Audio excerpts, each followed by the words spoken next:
9 साल के report card पर प्रश्न है आपसे, क्योंकि नोटबंदी से लेकर महंगाई ऐसे मुद्दे हैं जिसको विपक्ष उठा रहा है। राहुल गांधी ने प्रहार किया है, वो पीएम पर हमला कर रहे हैं, और फिर कांग्रेस पार्टी ये कहती है कि आप भी तो विदेश में जाकर कांग्रेस पार्टी के नेताओं पर हमला बोलते हैं, तो क्या गलत है? देखिए, जिसमें जो होता है वो उसी को एक प्रकार से परिचय उसका देता है। हम अपने काम गिनवा रहे हैं क्योंकि हमने काम किए हैं, और कुछ लोगों के अंदर विष भरा है तो विष फैलाते हैं। परंतु सवाल ये बनता है कि जब 9 वर्षों में हम अपनी उपलब्धियों का रिपोर्ट कार्ड देते हैं, एक समय था कि यहां पर इस देश में 10वें स्थान पर अर्थव्यवस्था थी, आज 5वें स्थान पर है। मॉर्गन स्टैनली की रिपोर्ट आ चुकी है, IMF कह रहा है सबसे तेजी से बढ़ने वाली अर्थव्यवस्था है। विदेश नीति की बात करो तो किस प्रकार से प्राइम मिनिस्टर जेम्स हो या राष्ट्रपति जो बाइडेन हो, कोई बॉस कहता है, कोई ऑटोग्राफ मांगता है, इसके बारे में बात करने की और आवश्यकता नहीं है। किस प्रकार से आज हाईएस्ट FDI है, हाईएस्ट फॉरेन एक्सचेंज रिजर्व्स है, हाईएस्ट एक्सपोर्ट्स है, किस प्रकार से आज देश के अंदर हमने 80 करोड़ लोगों को मुफ्त राशन दिया है, किस प्रकार से 11 करोड़ लोगों के घर पे नल से जल पहुंचा है, किस प्रकार से 12 करोड़ लोगों के घर में शौचालय पहुंचे, किस प्रकार से 48 करोड़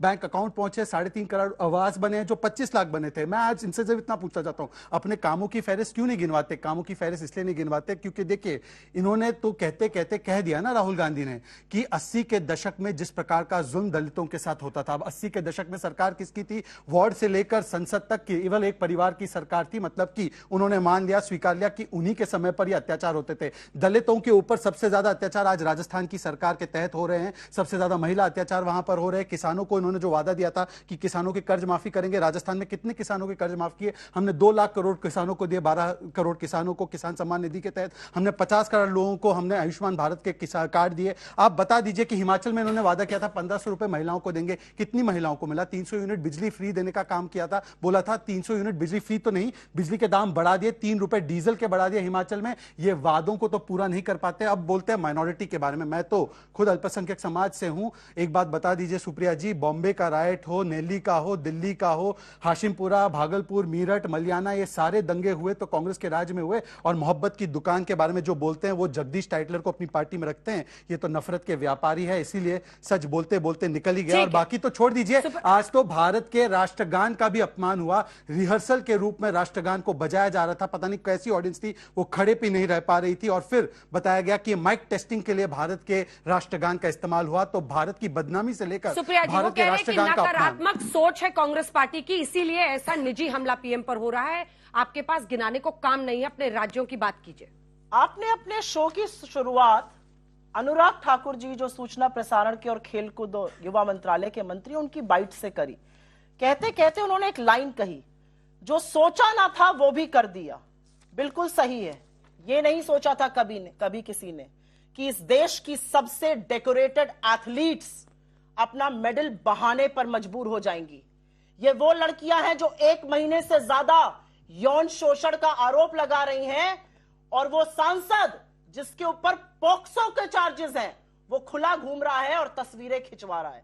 ऐसा प्रतीत होता है मानो वो लड़कियों से कह रहा हो, मैं पीएम का खास हूं, देख लो मुझे, बिलबिलाती रहूं, मेरा कुछ नहीं कोई करने वाला है। मैं आपसे पूछना चाहती हूं, इस देश में जब 9 साल का कीर्तिमान गिनाया जा रहा है तो इसके बारे में भी चर्चा करें ना।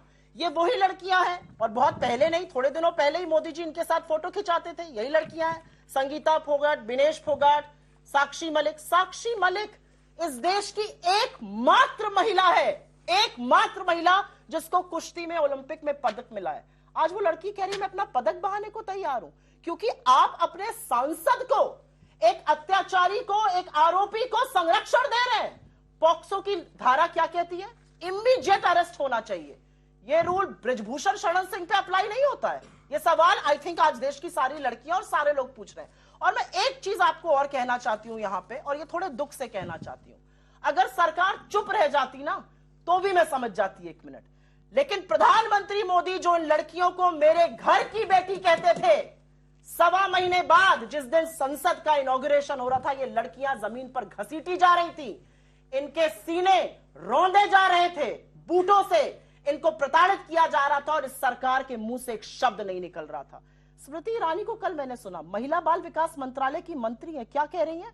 उनकी दलील यह है कि इनके साथ तो बबीता फोगाट भी नहीं खड़ी है। यह न्याय है कि कौन किसके साथ खड़ा है? बिल्किस बानो के अपराधियों को आप रिहा करेंगे, अंकिता का अपराधी और कातिल आपके एमएलए का बेटा होगा, उन्नाव का दोषी आपका एमएलए होगा सेंगर, और अब इन बेटियों की यह हालत, ये मोस्ट डेकोरेटेड एथलीट्स हैं। यूनाइटेड वर्ल्ड रेसलिंग फेडरेशन ने बोल दिया है, इंडियन ओलंपिक कमेटी ने बोल दिया है। कितनी ग्लोबल ग्लोरी दिलाएंगे हमें अपने नवे साल में, थोड़ा हमें भी बताइए। मैं सिर्फ और सिर्फ ये आपसे पूछना चाहती हूं, सारे डिबेट एक तरफ है, अब इनके ऊपर लांछन भी लगाए जा रहे हैं। अभी थोड़ी देर पहले मैंने सारे चैनलों पर देखा, आज तक पर नहीं देखा, लेकिन सारे चैनलों पर मैं देखा, हो सकता है आज तक पे भी चलाओ, सूत्रों के माध्यम से कि ब्रजभूषण शरण सिंह के पास के खिलाफ सबूत नहीं है। और फिर यह भी कहा गया, दिल्ली पुलिस ने खंडन किया, ये सारी खबरें गलत हैं। ये कौन से सूत्र हैं जो ये खबर देते हैं कि ब्रजभूषण सिंह के खिलाफ सबूत नहीं है, उसके बाद दिल्ली पुलिस उसका खंडन करती है?